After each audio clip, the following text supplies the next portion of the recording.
Hello and welcome to Rise and Unwind. My name is Dan. You know, each and every week I try to talk to people from across the country about things you could do in your neighborhood. And on this week's show, we got this. Oh man, I think it's going to be so incredible, I think, for people to be able to see this town being built from the ground up. One of the words that all the kids said was authentic. You know, we wanted to bring people into our lives a little bit, let them see things that we're really going through, the good and the bad. If you have a child who's an A student that comes down to a C or a D student, then at the end of the day, you know something's going on. Well, accessories are one of my favorite ways to elevate a gift because they instantly complete a look. For spring and summer, I'm really loving. All of that plus more right here on that show we like to call Rise and Unwind. I like that.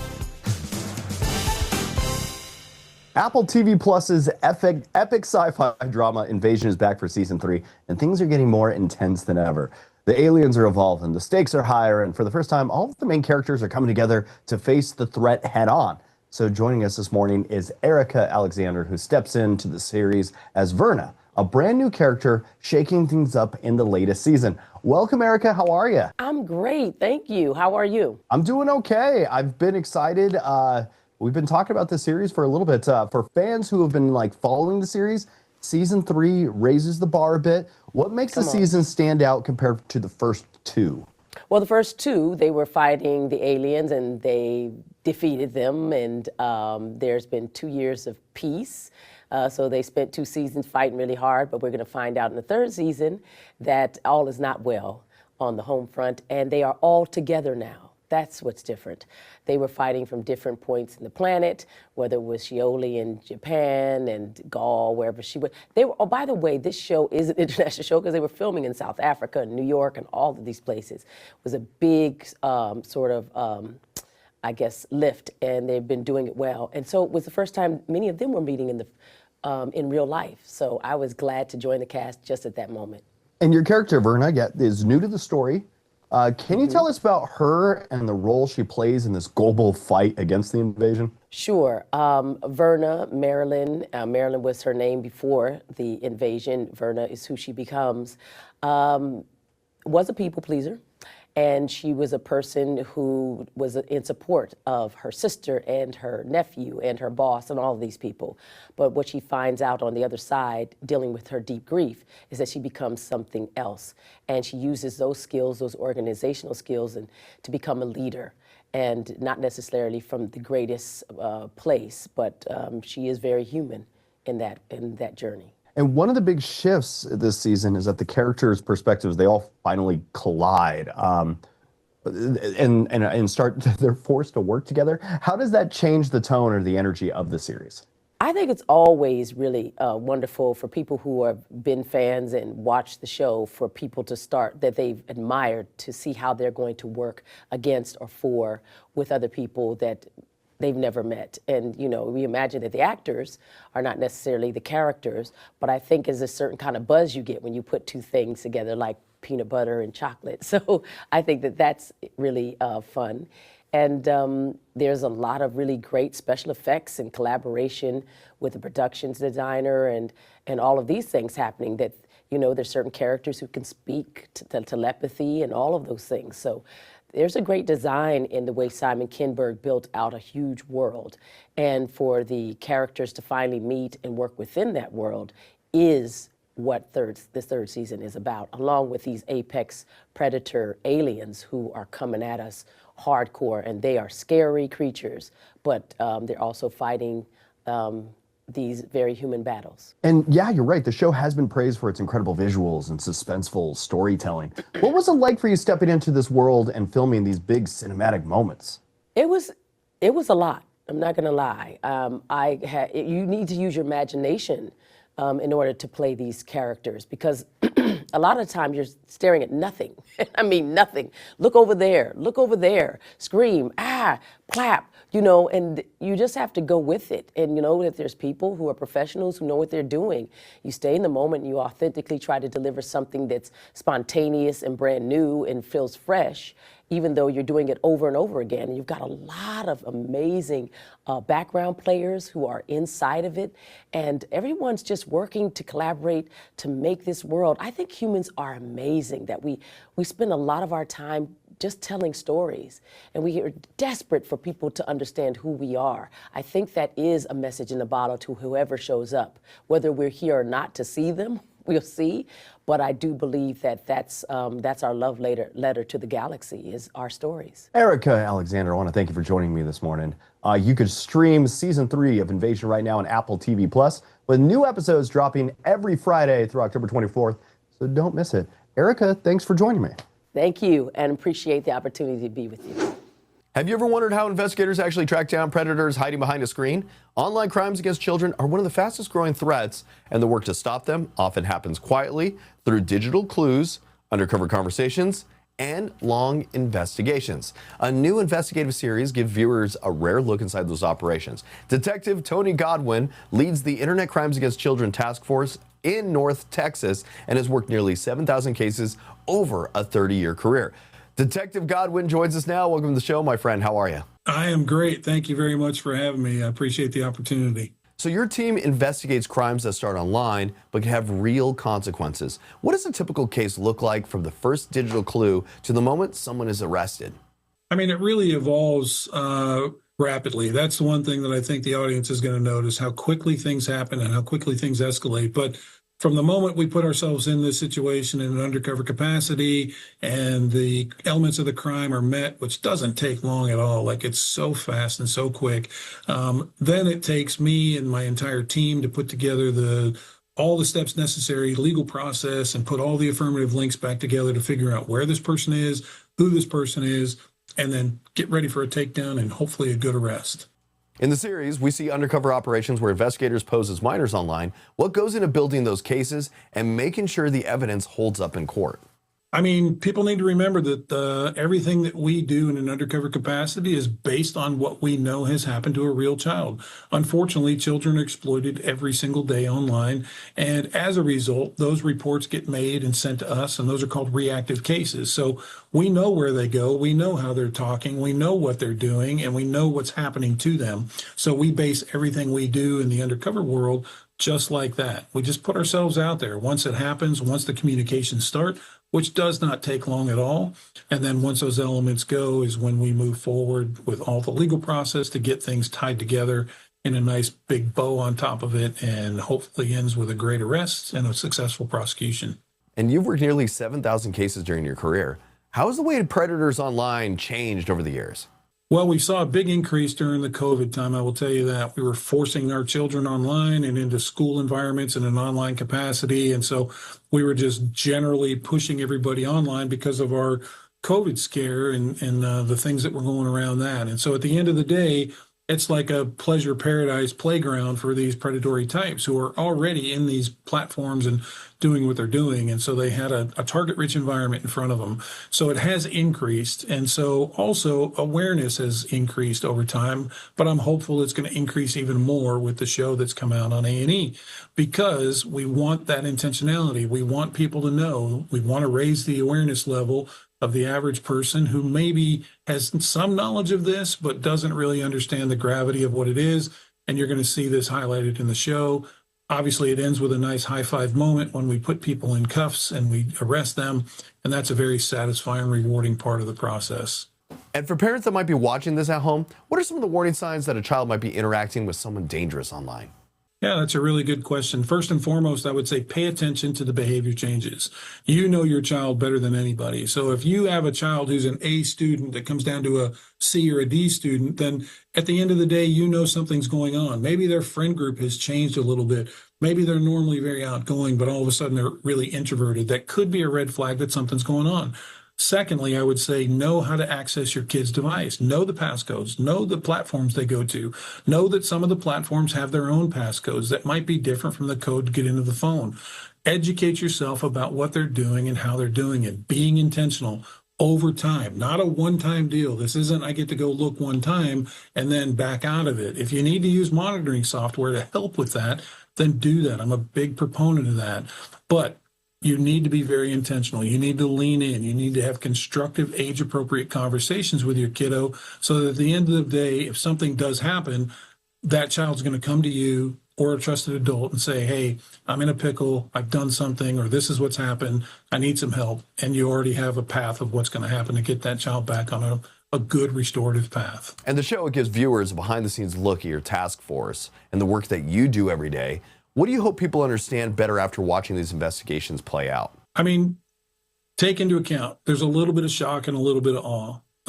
Most people are going to notice because after the first show came out last week, my phone almost melted with all these comments and questions about how graphic these predators are and how quickly things escalate. And that is reality. And so I think they're going to take away that, but I think they're also going to have this awareness level that has just increased exponentially. I think they're going to learn from some takeaways that are going to be highlighted on the show, that what they can do and what if something has happened, what if something's already happened. There's a lot of resources that are available to them. And I think they're going to enjoy the entertainment side of it, which is the arrest or the takedown. Those are all really great moments. And I'm really happy to be a part of the program with A&E. Detective Godwin, I want to thank you for joining me today. You can watch Predator Hunters Thursdays on A&E, and episodes are also available to stream on the A&E app and ANETV.com. Detective Tony Godwin, I really want to thank you for joining us today. I really appreciate your time. I appreciate the opportunity to talk to your audience. Thank you so much. Reality TV families come and go, but the Robertsons somehow turned beards, duck calls, and family chaos into a cultural phenomenon. Now they're back with Duck Dynasty, The Revival, following Willie and Korie Robertson as the family grows. The kids start their own lives, and the Duck Commander legacy just keeps evolving. The new season even opens with a tribute to Phil Robertson, while the rest of the clan brings plenty of the humor that fans remember. Joining us now are Willie and Korie Robertson. Great to see you both. It's great to see the Robertson family back on TV. What made this the right time to bring everyone together again? Well, we kind of looked up and all of our kids were back. After the show ended in 2017, we had a really busy run, so we were ready to take a little break. And then all our kids scattered and went off to college and got married and all the things. And we looked up one day and all of our kids were here back home. We all live right there together on this little family compound, and our kids all work with us in some capacity up at Duck Commander within the warehouse. And so that would be fun to kind of give the fans a little update into our life and where we are now.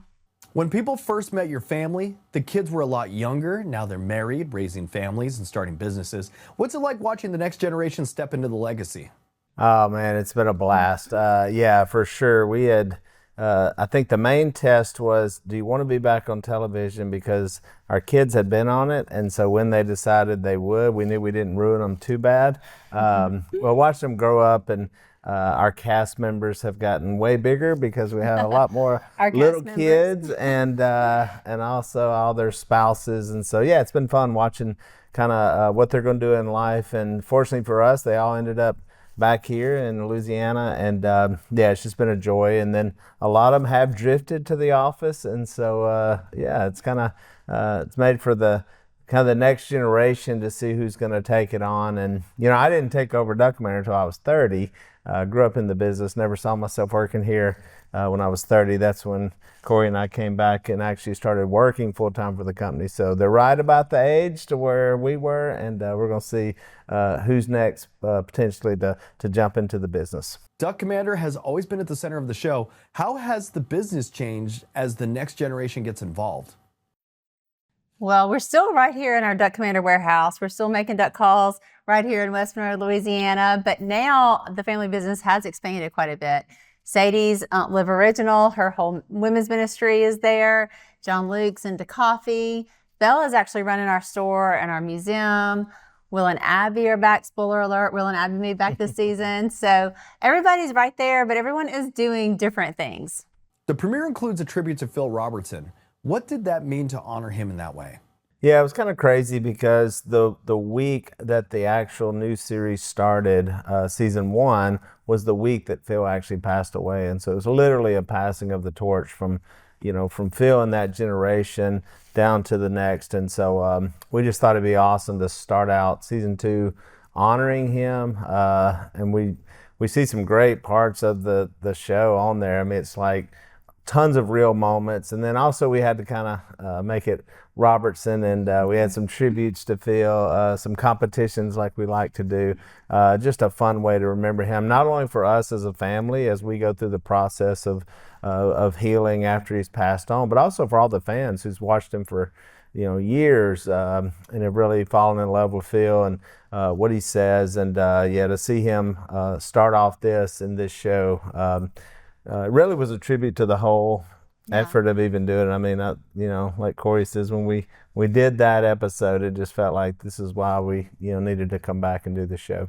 Yeah, it was really special. The most special part to me was having Miss Kay on there. We actually got to sit down with an interview for her, and she got to just reminisce about Phil and what his life meant to her. So it was really, really special. I was nervous for her, but she did so good. And I know that we'll all be glad, our family will be glad to have that moment and that legacy captured. There's also a sweet moment with Sadie welcoming her baby girl. What's it been like watching the family grow with all these new grandkids? Yes, you get to see, it was really full circle season because it does start off with the passing of Phil and ends with new life being born. So there was a real passing of the torch in this season. Sadie actually found out she was pregnant the week we started filming season 1. Yeah. And then Kit comes into the world at the end of season 2. So you just get a lot of real life moments. I think whenever we all sit down as a family to say, like, what do we want this show to be? One of the words that all the kids said was authentic. We wanted to bring people into our lives a little bit, let them see things that we're really going through, the good and the bad, and the fun. There's a lot of fun, and we laugh a lot, but that's kind of what it's all about. It's life. And actually, since we've gotten through filming, we have had twins now. John, Luke, and Mary Kate have had twins, which is our 10th and 11th grandchild. So grandchildren. So Corey's getting old. Corey's getting old.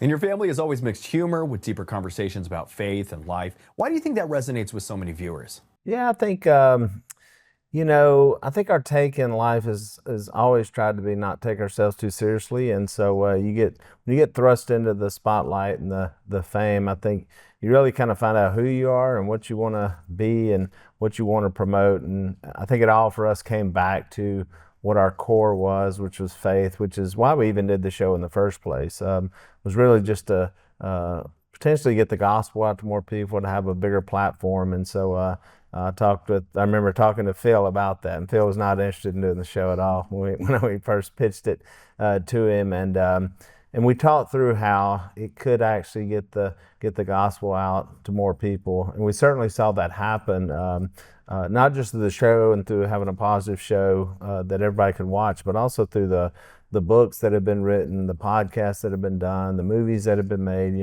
all the things that we felt strongly about to put out there, that we had a passion for.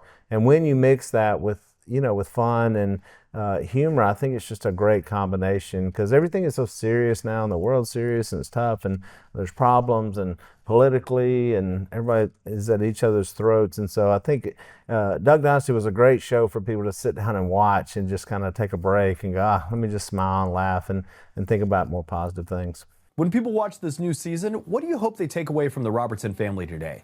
I think we want people to just see real life and see that, we're not perfect. Nobody's perfect, but we do all come together at the end of the day, around the table. I think that moment of the original Duck Dynasty is still happening for our family. And so it's in this season as well, that moment where we come around the table together. We thank God for what we have. We thank God for our blessings, and we forgive whatever grievances we might have or whatever fights we might have throughout that episode or that week. But I just think that's really important. I think that's what resonated with people the first time around, to see a family that isn't perfect but that loves each other, and to see people who put faith at the center of our lives. And that's who we are. It's what we do. It's what we've continued to do. And we hope that resonates with people. Yeah, and I hope that they see how important our family is to us, and how much we intentionally pour into our family to keep us together, to share meals together, to share in each other's joys and bursts, but also the struggles and, when you're down. And so that's the importance of family. And that's why we made the show, is actually for other families as well, so that they can have another time to get together, spark a conversation, and just really promote family. And so our family has always stayed together through it all. And so it's so important, vital. And I think this show would help, hopefully help families get a little smile, but also remember how important family actually is.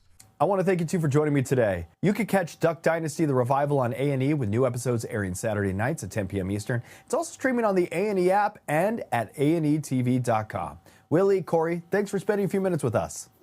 Fans of When Calls the Heart are finally getting the backstory, and it's a pretty big one. Hope Valley 1874 is now streaming, taking us to the very beginning of the town and the people who pretty much built it. We're joined by Bethany Joy Lenz and Jill Hennessy, who play two of the women at the center of it all. And it's great to have you two here. How are you? Hi, so great to be here. All right. Thank you for having us. No worries. I've heard a lot about this. A lot of my fans, or a lot of the people watching, are fans of the show.